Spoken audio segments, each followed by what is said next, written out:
Bonjour à tous, c'est Patin pour vous présenter un séparat sujet sur un sujet qui me paraît tout à fait commun, à savoir la vision de la violence. Est-ce que ça a un impact sur notre comportement ou pas? Donc, selon la logique du flight or fight, donc on se prépare à fuir ou à combattre dès que l'on voit un danger imminent. Par exemple, quand on fait un jeu vidéo, peu importe. Et ce jeu vidéo peut être un jeu de guerre ou peu importe. Dans les deux cas, flight, donc la fuite ou le combat. Bon, on est préparé face au combat. Mais se préparer au combat, c'est pas ne passer à l'offensive. Donc, on va voir bien sûr la pupille qui se dilate, les le visage qui va perdre en... qui va devenir tout rouge plutôt, qui va perdre des couleurs normales. Comment dire, les sens qui vont être affectés, puisque, et encore, si les sens qu'on dira commun, du genre les cinq sens du visage, bien qu'il y en ait plus, du genre la vue, l'ouïe, l'odorat, le goût, le toucher, tout va être aiguisé.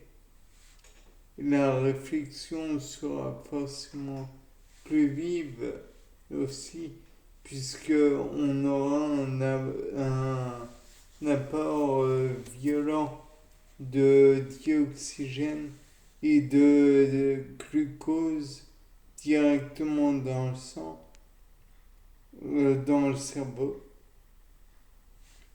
puisque le cœur battra à tout rompre. Donc il y aura aussi une hyperventilation. Mais et les muscles vont être contractés, prêts à, à faire des mouvements violents, rapides, mais par tous les muscles. Je suis imprécis sur ce coup. J'entends les muscles striés squelettiques et pas les muscles de la digestion ou les muscles de l'estomac. Enfin, cela, on va éviter d'en parler. Ils ne servent à rien.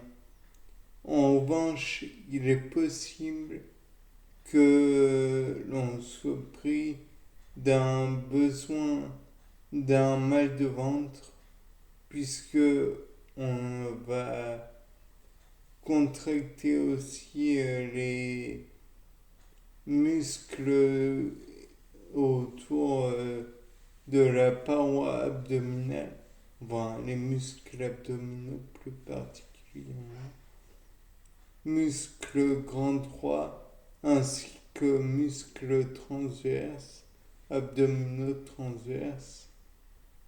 Et il est possible aussi qu'on ait les abdominaux obliques à contracter. De plus, on va avoir les muscles sphinctériens qui vont être particulièrement sûrement contractés, puisque en fait le corps va se prémunir pour une éventuelle fuite. Et ça peut aussi être gênant puisque on a à la fois les muscles sphinctériens qui veulent être pressés. En revanche, on aurait les muscles responsables de la contraction euh, autour de l'intestin, donc permettant le véhicule des selles qui va peut-être, je ne suis pas sûr, marcher très fort, puisque cela serait une tactique pour le corps d'évacuer des selles et faire en sorte que l'ennemi,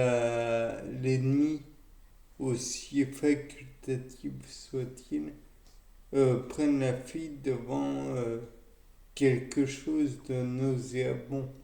Certes, il est possible aussi que au niveau quadriceps, fessier, ischio-jambier, les mollets, biceps sural, triceps, triceps, c'est les mollets.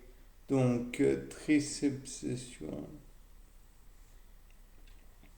Dans tous les cas de figure, ils seront contractés et prêts à faire des mouvements vifs. Mais le fait est là. Si vous avez la vision de violence, vous aurez aussi un instinct qui sera au point mort, puisque si cette vision est devant la télé, alors vous savez forcément que devant la télé, vous ne risquez rien. Donc ça va calmer, je crois que c'est l'hypothalamus ou l'hypophyse qui va être mis en jeu pour la testostérone et pour le cortisol, puisque le cortisol est finalement une molécule qui, qui va qui comment oh mince, qui vous explique, qui vous transmet un message de stress.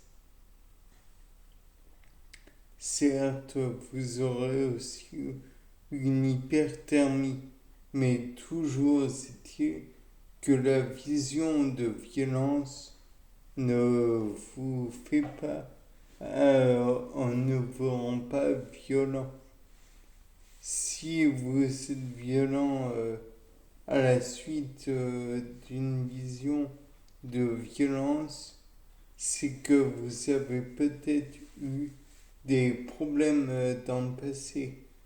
À vérifier auprès d'un psychologue ou d'un psychiatre, peut-être qu'il pourra vous aider à éliminer ce travers qui est d'être violent avec autrui. Mais vous pouvez aussi ne pas l'être et au contraire vous défendre au préalable. Vous, en quelque sorte, on pourrait dire que ça stimule votre empathie. Et donc, vous partagez les sentiments de la personne qui, elle, est violentée s'il y a une personne ou un animal ou tout autre violenté. Mais il est possible aussi que vous partagiez le besoin de violence de la personne qui est violente. Auquel cas, on est toujours dans l'idée de fight. Flight, je vous ai expliqué que c'était pour fuir. Donc, bien, je crois avoir dit beaucoup de choses. J'espère ne pas vous avoir induit en erreur. Auquel cas, référez-vous au professeur de neurosciences. Et puis, sinon, c'était pas le dame. Au revoir et ne stressez pas trop. Ça sert à rien.